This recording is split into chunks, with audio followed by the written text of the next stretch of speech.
All right, welcome everybody.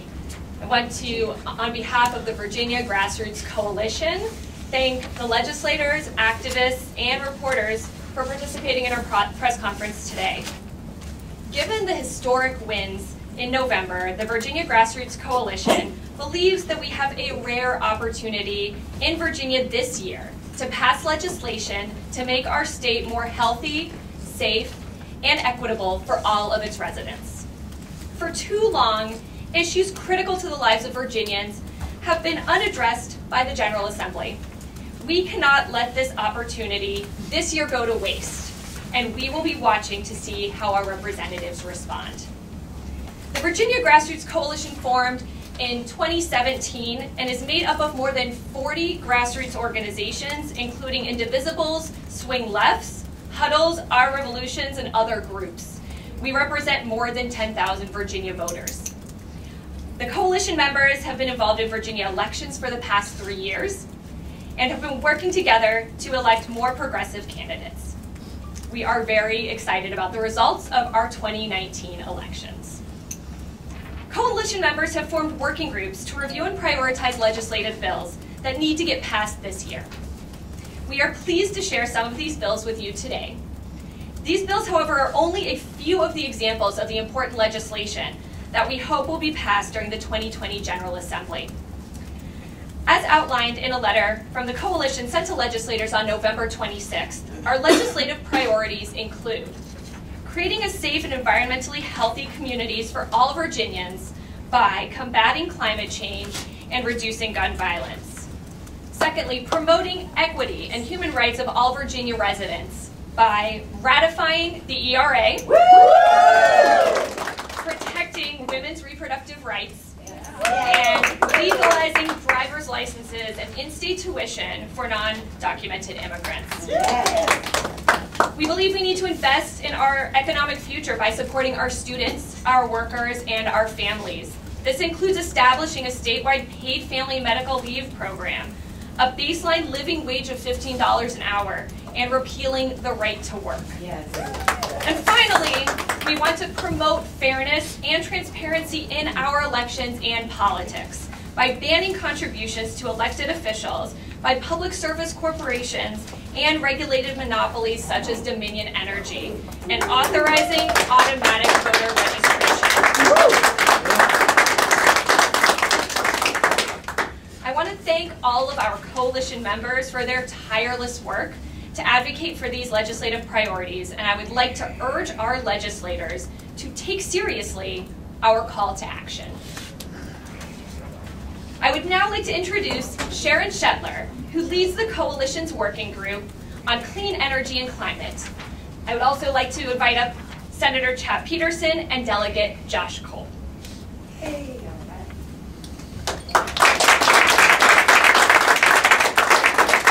Good morning, everyone. It's a pleasure to be here. We in the coalition believe that climate change represents an existential threat to the Commonwealth.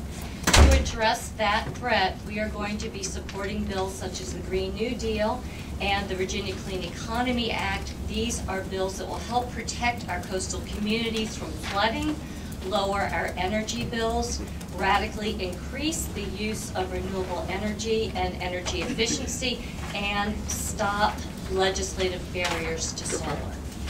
However, to get there, we have to seriously address the corrosive effects that campaign contributions have had on our ability to enact serious clean energy laws and to provide significant oversight over our utilities. These are bills that are going to be addressed today by Senator Chap Peterson and by our new delegate, Josh Cole. And I would like to introduce them today to be able to talk about these bills, which will address that corrosive influence. I'd also like to give a shout out to Senator Sam Rasool, Jennifer Carroll Foy, as well as Josh, who are supporting, Delegate Carroll Foy, who are supporting the Green New Deal and the Virginia Clean Economy Act. So, Senator Peterson. Good morning, everybody. Good morning. I'm going to try that again. Good morning, everybody. Good morning. We are excited to be here with you today. You know, in Virginia, public utility companies are regulated by the State Corporation Commission, and the State Corporation Commission is governed by the General Assembly. And one would think that public utility companies donating to candidates should be a conflict of interest. But yet what we are finding out is that certain of these regulated monopolies, such as Dominion Power, are one of the largest groups that donate to candidates. And so when it comes to passing regulation for clean economy and clean energy, we find that many of their hands are tied because they are in the back pocket of Dominion. We have to ensure that not just Dominion, but many public utility companies are prohibited from donating to candidates. And that's why I'm excited to join with Senator Chap Peterson to introduce HB 111, which prohibit public utility companies from donating to candidates. It is about time we return power back to the people, and we do that by making sure these public utility companies are properly regulated by not donating to candidates and therefore not donating to sitting politicians. Thank you so much. Good morning, everybody. My name is Chap Peterson, and I was described by somebody on this issue of Public Service Corporation donations as Mrs. O'Leary's cow. And hopefully that's not a physical resemblance, but a metaphor. Mrs. O'Leary's cow knocked over the lantern that caused the Great Chicago Fire 100-some years ago, 150 years ago. And I kind of got this movement started, believe it or not. And let me give you a little bit of background.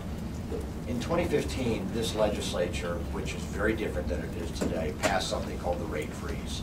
And that was a bill that was brought at the behest of Dominion Power in reaction to what was the Obama administration's Clean Power Plan, stating that that was going to increase their cost, and as a result, they needed to be free from jurisdiction from the State Corporation Commission, and they would, quote, freeze the rates. That was their promise, but they didn't want to have to go in front of the SEC for annual review. And I knew right away that that was a sham. I knew that this was a tactic to increase their corporate profits, and I objected, I fought it, I screamed, I yelled, I did everything but go on a hunger strike. And I lost that vote on the floor of the state Senate 34-6. And so it just shows you how effective I am in my oral argument. And so 2 years later, we had a new president. Obama was no longer the president. And so I went back to the legislature and filed a bill and said, well, now the Clean Power Plan's no longer operative. We have a new executive administration in this nation. We need to go back to SEC jurisdiction and basically return refunds to customers and go back to how we had the system before. And I brought that bill in front of the Commerce Committee, and I lost, I think, 13-1. So you get an idea that this was not a partisan issue at that point. And I was in the men's room, and I was speaking with someone, and I'm not going to name names, but that person said, I needed to learn the system in this bill. And I had been, at that point, an elected representative for over 20 years, but in the legislature for, I believe, 16 years at that point. And I said, no, I don't need to learn it. I said, I'm going to change it. That's all right. And I pushed a bill, which was basically prohibiting Public Service Corporation donations. And by the way, I actually looked up the definition of Public Service Corporations. I typed it up myself.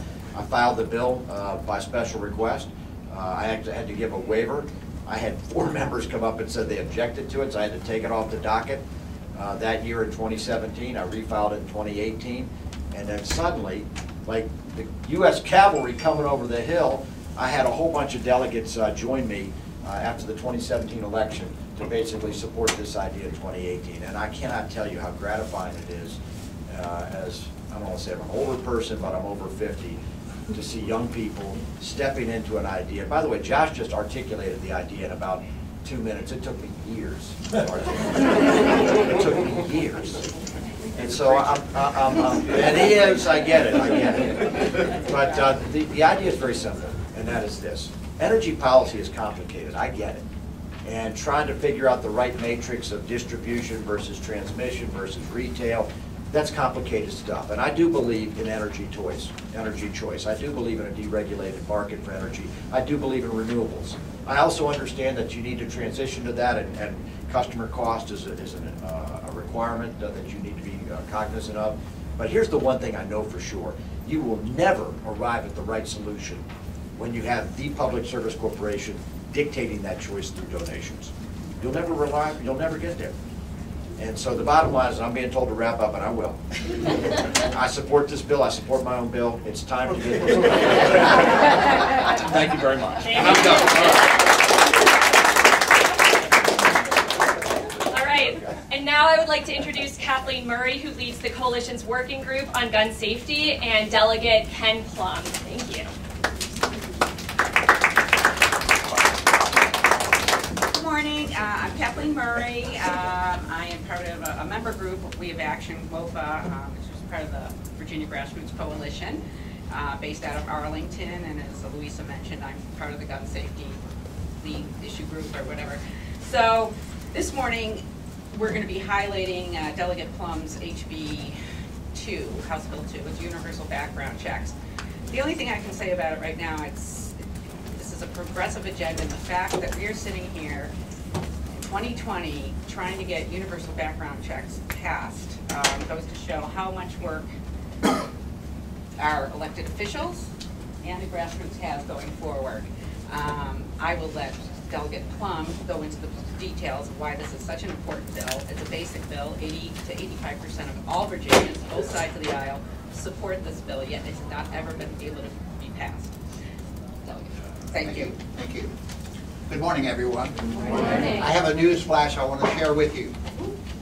The House and Senate yesterday overwhelmingly passed a bill that would establish an instant criminal background check of buyers of certain guns, a measure never tried before anywhere else in the nation.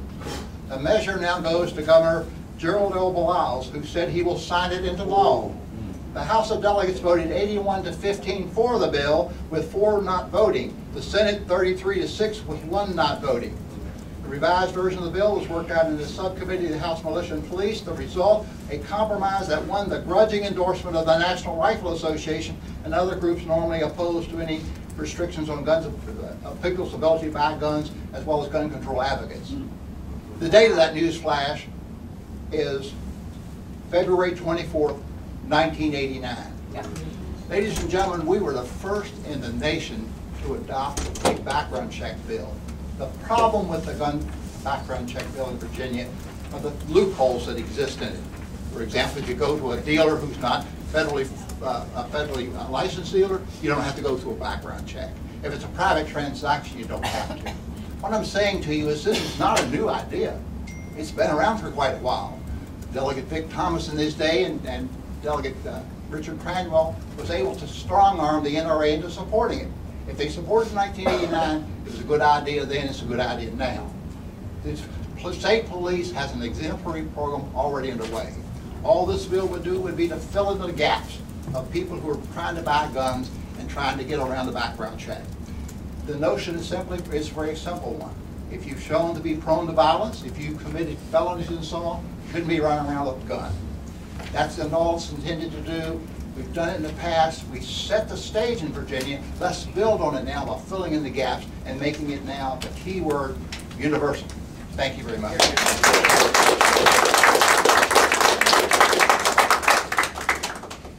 I would now like to invite Delegate Jennifer Carroll Foy to speak about her bill that establishes a paid family medical leave program. All right.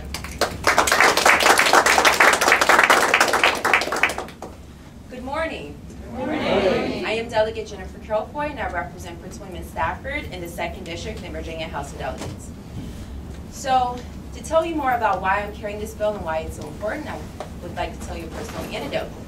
So I decided to run for office and made my announcement the last week of January 2017. I was running for office to make a change, and I was flipping a seat from red to blue. I was not the establishment candidate. Instead of people asking me to run, they asked me not to run because some people felt as if they had the person they wanted in that seat in the 2nd District. However, I fought through and continued to run.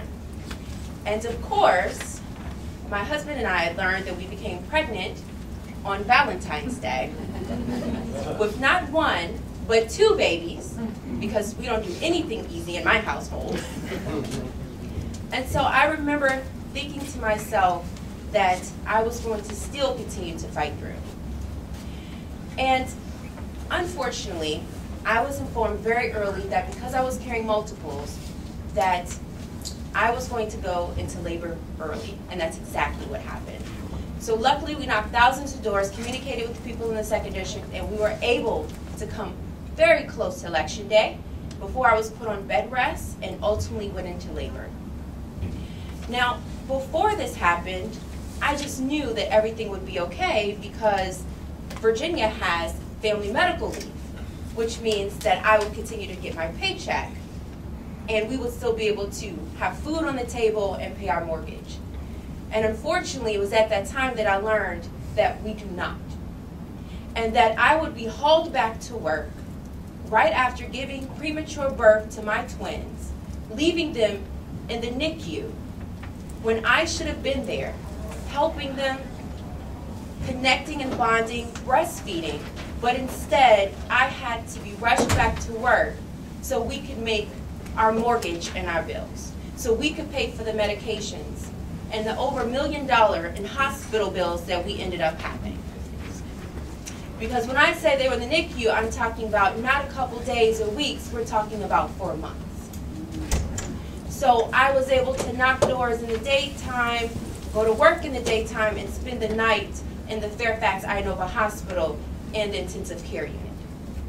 But these are the decisions that real mothers, real people, real families have to make on a daily basis. In the Commonwealth of Virginia, one of the most wealthiest states, and in one of the most wealthiest countries on the planet, that we force families and women to make a decision between your job and your children, your mortgage and money, or your marriage. You don't have the opportunity to take care of a dying parent or a sick family member who's a veteran because you need to go to work. And so that's exactly why I am carrying the paid family medical leave bill here in Virginia. Because spending time with a dying relative, caring for a sick parent, or bonding with a newborn child should not be a privilege reserved for the wealthiest of Virginians. Hard-working, middle-class Virginians who play by the rules, who have done everything right, deserve to spend time with their family like everyone else does. I do not know many middle-class families who can afford to go without a salary for 3 whole months, especially when they are needing to cover the cost of a newborn or a very sick parent.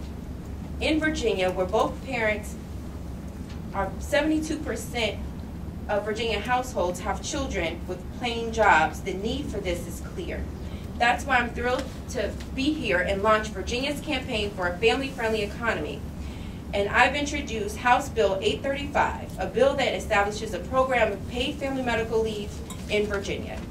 It provides up to 12 weeks of paid leave benefits to workers who need to take time away from work to deal with their own serious health condition, care for a family member with a serious health condition, care for a new child, or meet other certain military family caregiving needs. It allows each worker to receive up to 80% of a worker's usual wages, and the benefits are paid by both employee and employee contributions. The leave is job protected, but now it will also be paid. Because it makes no sense to say to someone, you can take 3 months off, but we're not going to pay you to do that. Because I don't know anyone who makes $7.25 an hour, or who makes $10 or even $20 to say I can now go 3 months with no money. And so we want Virginia to not only be #1 in the state for businesses, we want it to be #1 in the country for workers. And that is exactly how we get us there. So thank you.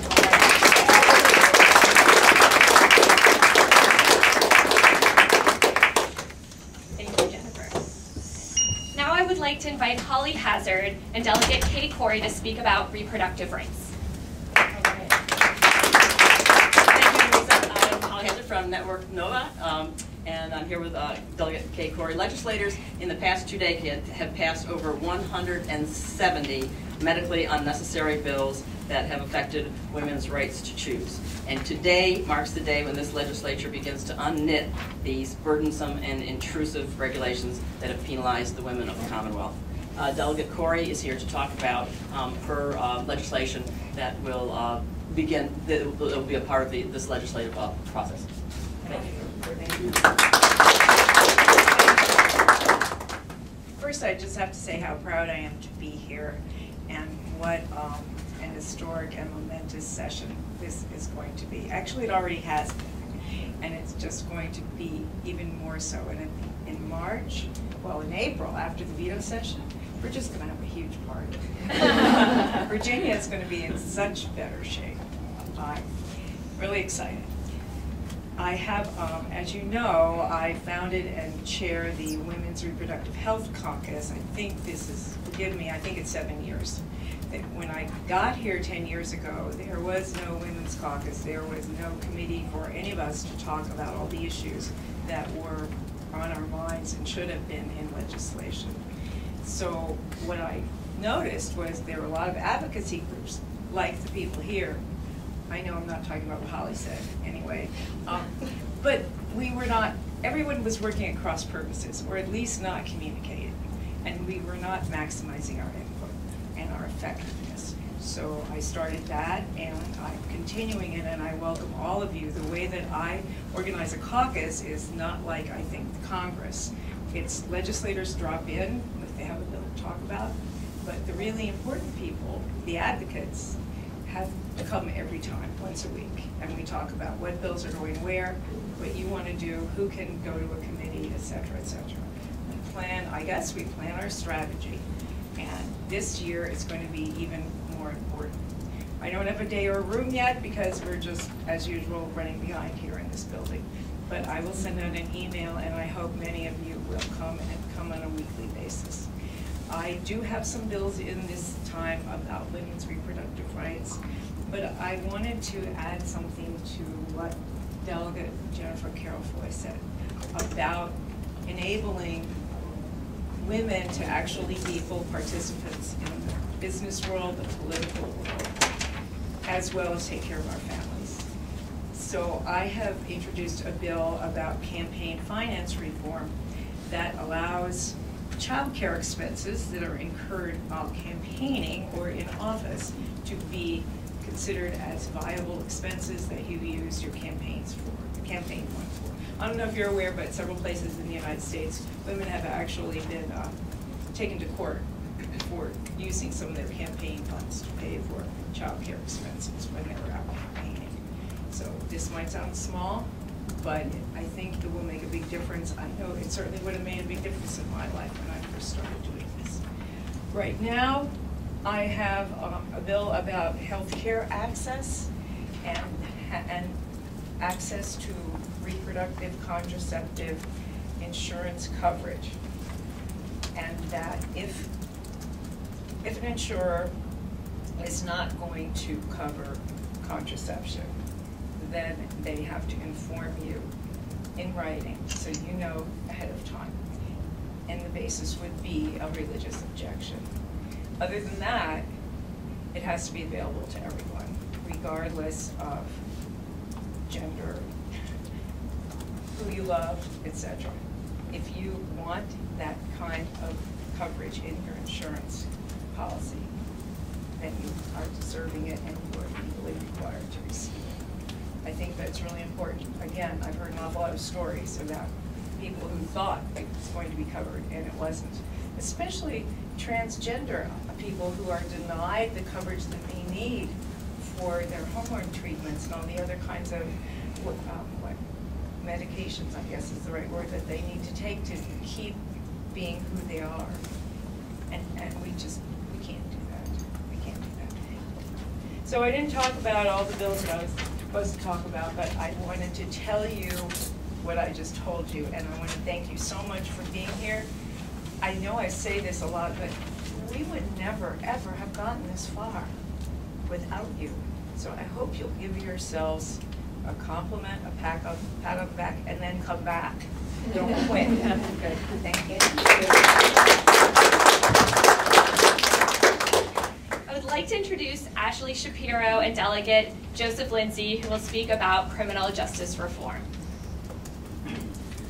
Good morning, everyone. I'm Ashley Shapiro. I'm from Justice Forward Virginia, which is a member of the Virginia Coalition, and we are a criminal justice reform organization that focuses solely on criminal justice reform. We work with other groups on particular bills, but that is our one passion, and we have wonderful delegates and senators that support our mission, like Delegate Lindsay, who is actually a former prosecuting attorney, he's a former Commonwealth's attorney, and he supports our goals and supports a fair and transparent justice system and a system that works for all of our citizens, not just wealthy citizens, and for people of color. And he's been an advocate for us, and we're working together on the bill for jury sentencing, which he's going to explain, but we're very happy to have him with us and to have people on both sides of the aisle that are supporting these important issues for criminal justice reform. Thank you, Ash. And thank you all. Let me just say that I've been a practicing lawyer for over 35 years. As she has told you, I was Chief Deputy Commonwealth's Attorney for the City of Norfolk. I've been a practicing attorney on the defense side likewise.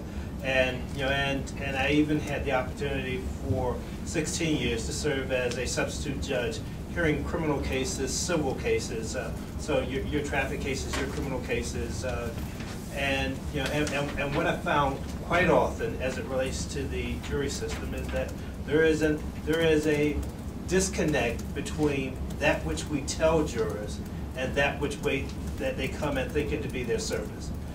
We have this hide the ball process here in the Commonwealth of Virginia where jurors are asked, can you follow the rules? Can you apply the law and facts to the situation? Can you make a determination? And never told about what is the inconsequence of the particular charge, should they find the person guilty. Now, a number of prosecutors will come and tell you, and they have said it for years and years now, that it's not a situation where we want that kind of information in the hands of the jurors because it might cause them to become emotional. It may cause them to have their passions influenced. It may cause them to make a decision different than what would be the case if they were held in the dark. And to those prosecutors and to those judges, I say this: give more credit to the people that you put on the jury pool to make those decisions. If they can make the decisions about guilt or innocence, then they should be aware of the full process. And being aware of the full process is knowing not just about the facts and circumstances, but also about the implications of their decision and understanding what the punishment is so they can determine that the facts fit the crime. What we've had heretofore is a situation where we've had this operation in a vacuum. People are being told, just listen to the facts, just say guilty or not guilty. And then once that process is made, should you find the individual guilty, we next expect you to just sentence within a range that is prescribed by law. So jurors don't have the opportunity, and you'll see some of this in the new reformative measures that are coming before the court, coming before the Courts of Justice Committee.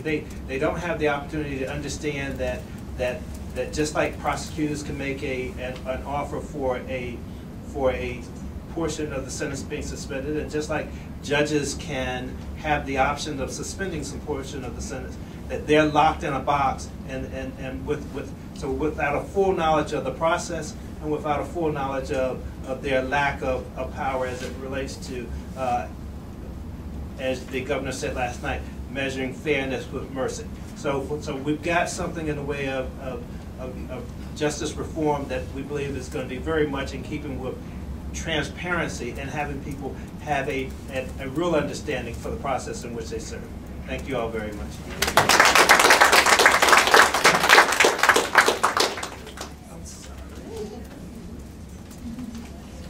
And last but not least, I would like to introduce Karen Camblin and Delegate Lee Carter, who will speak about repealing the right to work.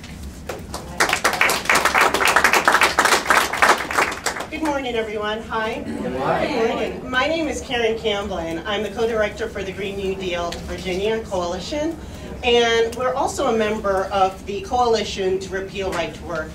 The coalition is a very diverse grassroots coalition, which is comprised of over 40 and counting diverse organizations with groups like Young Democrats, environmentalists, economy organization, and social justice organizations.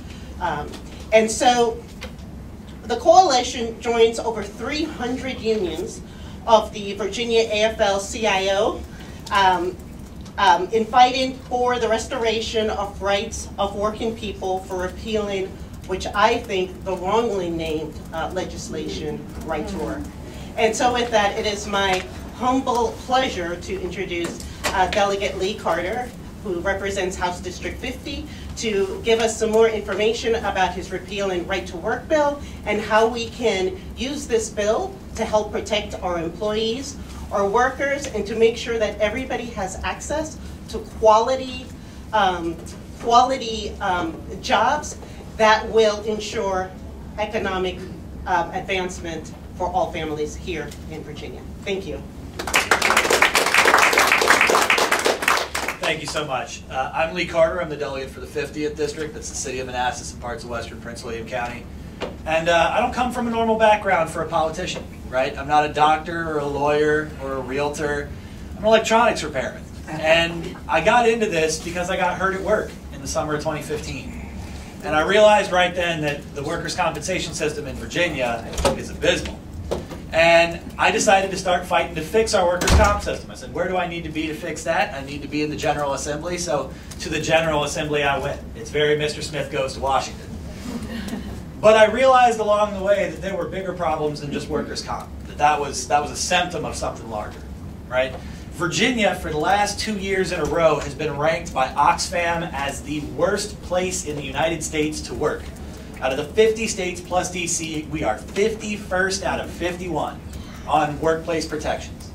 We're also the most economically unequal state in the Union. Now, there are states with higher poverty than us, West Virginia, Mississippi, but the difference between rich and poor in Virginia is greater than anywhere else. And a very, very large factor in that is our so-called right to work law. Now, that's an intentional misnomer. It doesn't have anything about whether or not you have the right to go to work, right? It sounds like a jobs guarantee, but we all know we don't have that. So what it actually does is it forces unions to negotiate on behalf of people who don't contribute to the union but still reap all the benefits. And it prohibits those unions from negotiating for certain clauses in their collective bargaining agreements that would make people compensate the union, so agency fees or closed shops. Now, this law has been on the books in Virginia since 1947, and folks, it was racist from the start. Right to work was invented by a Texan lobbyist named Vance Muse. And Vance Muse was a proud white supremacist. And the way he sold this bill to legislatures throughout the South was by saying, I'm going to partially quote him because there's parts of this quote that I can't repeat. He said, if we don't pass right to work, then white men and women will be forced to join unions with, there was a long string of racial slurs, who they will have to call brother or else lose their jobs. Now, that talking point is less explicit, but it's still around. The opposition to repeal still says, oh, we don't think you should be forced to join a union. They just don't tell you that that talking point started out saying we don't think you should be forced to join an integrated union. So this has always been about dividing people along racial lines, about making sure that black workers and white workers are fighting against each other, about making sure that union workers and non-union workers are fighting against each other, and making sure that the working class of this country and this Commonwealth don't unite and fight back against the boss to make their own lives better. Now, what does making their own lives better look like? In free bargaining states, we know that they have better workplace protections. They have higher wages. They have safer working conditions. And you know what? They actually have higher voter turnout because unions are one of the most effective organizations out there for increasing turnout among working folks. And we know, you can look at the 2016 elections. If none of the above were a candidate on the ballot, none of the above would have won like 43, 44 states. So we need all the help we can get getting people to show up and vote. And unions can help.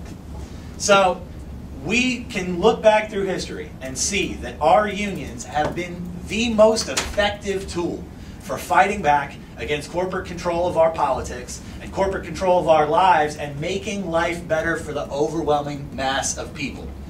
So we are not going to continue to bankrupt those unions by forcing them to negotiate on behalf of people who don't contribute back. We are going to make Virginia a free bargaining state, and we are going to take this fight directly to the big corporations that have been running this country. We're going to do that by passing House Bill 153 and repealing the intentionally misnamed right to work.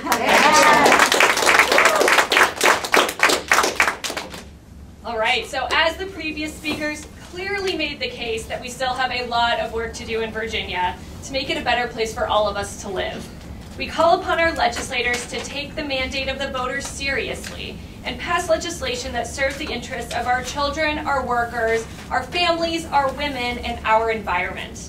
The Virginia Grassroots Coalition is committed to holding our legislators accountable to their campaign promises. And we are now happy to take any questions. I didn't get the bill numbers that Delegate Corey was submitting. So she just left, so we will have to get that back to you. In the press release, the bill that she mentioned, she didn't note it in the press release, so yeah, we will send it out in a revised letter. And just to note, we are sending a letter with all of our legislative priorities, in addition to the ones we covered today on Monday, to all of our legislators. So they will be getting a nice list of bills that we assume and hope and urge them to pass. Yes? That's House Bill 526. House Bill 526, Kay Corey. Thank you. Yes? Virginia Grassroots seems to be like a large umbrella for many bills that y'all want passed. What is the overall theme here that y'all want to convey to Virginians that, you know, why you want all these passed? Yeah, so the coalition is a broad coalition, as we mentioned. It's made up of a lot of new grassroots groups that formed after the 2016 presidential election. And this year, what we've been trying to do is to look at bills that we think are going to benefit the lives of all Virginians. Many of our groups are located in Northern Virginia, but we have been reaching out to groups across the Commonwealth. And the goal is actually to have a very broad-based coalition that is thinking about how we can serve not just residents of Northern Virginia, but residents across Virginia, and trying to understand, one, what is it that voters really cared about in the elections, looking at some of the polling, what are the issues that they said they wanted to have addressed, and additionally, we are working with our legislators to support them, the ones especially that we work to get elected, because these people work their butts off every day of our very short legislative cycle, and we want to be there to help support them in getting a more progressive agenda passed. So I would say it really is a people-focused agenda that we have, and that is what we're pushing for, is to really support those who live in Virginia this year through a variety of different bills. Happy to have Sam Russell come up and talk about it. I'll be brief. I know everybody's been here, but first I really want to thank Grassroots Coalition, Lisa, Sharon, for bringing folks together. Coalition building is one major word, and that's hard. It's very, very difficult work. And so if we can give them a big round of applause.